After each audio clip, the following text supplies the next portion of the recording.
This is a long list of comments I've gotten, and this person obviously doesn't watch any of my other videos, which is fine, but I've addressed all this. So what is socialism and communism if not helping your neighbor? That's like 90% of the point. Stop letting the capitalists steal from you, and let's distribute the wealth so everyone can live a good life. Do you want to be that immature? You want, I mean, because this is the socialist system. Let's take from the wealthy. Not all of the wealthy earned their money corruptly, and I certainly don't want the ones that did earn it corruptly, their blood money. America's about being independent. Does it mean just ignoring your neighbor? No. But I told you to go to the National Archives, not Wikipedia, not whatever your university professors taught you, but go to the National Archives so you can understand. Our founders were fleeing the Catholic Communist Church. That's where the beginning started for America. They did not believe in any of that. They knew Jesus wasn't about that. If you read the Bible, you'd know that. Socialism has been proven to always go to communism. And communism, you should learn from history. Communism always leads to genocide. Always. It's happening in China. Every communist, that's what happens. So for you to promote communism is, and the roots of communism do not go back to Christianity. They go back to Satanism. So you need to do better research. But as far as you went on to say in another comment that it's been proven that socialism is a better quality of life. Yes, in America, that's what every university will teach you. They've indoctrinated students for the past couple of decades with that bullshit. But that's what it is bullshit. Our founders fled all that shit.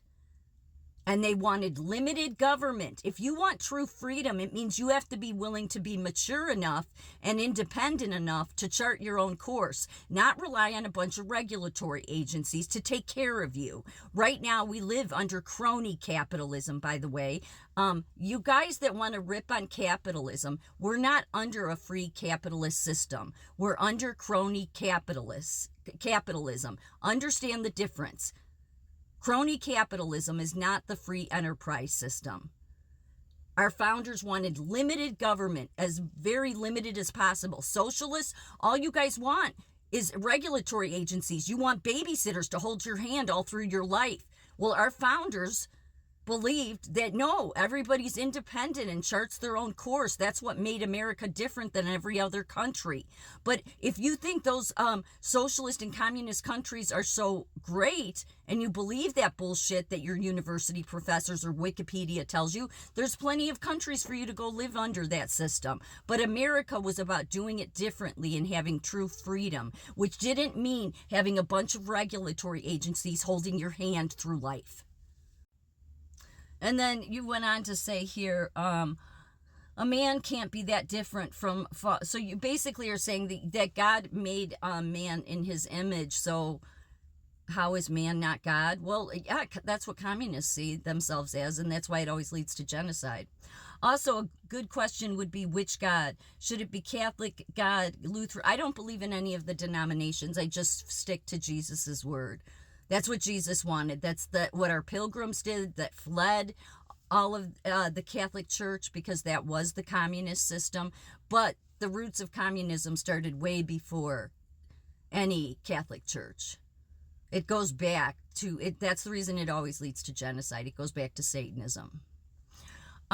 So, I mean, I've answered this in many videos. I don't believe in all of the denominations. Do I align with many of the Christianity ones? Some of them, not Catholicism at all. I've done a ton of videos calling them out. But that's the church that our pilgrims were fleeing because they wanted freedom, religious freedom, and freedom for man to chart their own course. They did not envision for our country to be a socialized country like every other country because they lived under it. They saw how it didn't work. They were wise men. So, I'm not going to, you had many comments here. Go through my playlist if you want answers to all these questions because I've done videos to everything that you have written. The fact is, socialism and communism sucks. Just ask Canada what their socialized healthcare system is like. I mean, if you ask Hollywood here in America, they'll tell you, oh, it's a great system. No, I work in socialized medicine. Believe me, it sucks. Now they want to take it into full socialism, where care is removed. That's the problem, is when you get a bunch of regulatory agencies, nobody's getting help. Look at all the regulatory agencies, all the blue ribbon committees, all the different agencies that were supposed to help the homeless, the drugs, and none of it ever does, just gets worse and worse. So clearly socialism and communism is not the path, and our pilgrims knew that. They wanted true freedom, not all this regulatory stuff, because they believed in the independent person charting their course. And by doing that, allowing people to do that, they wouldn't need to take from other people's money, because the problem most definitely with socialism is eventually you run out of other people's money.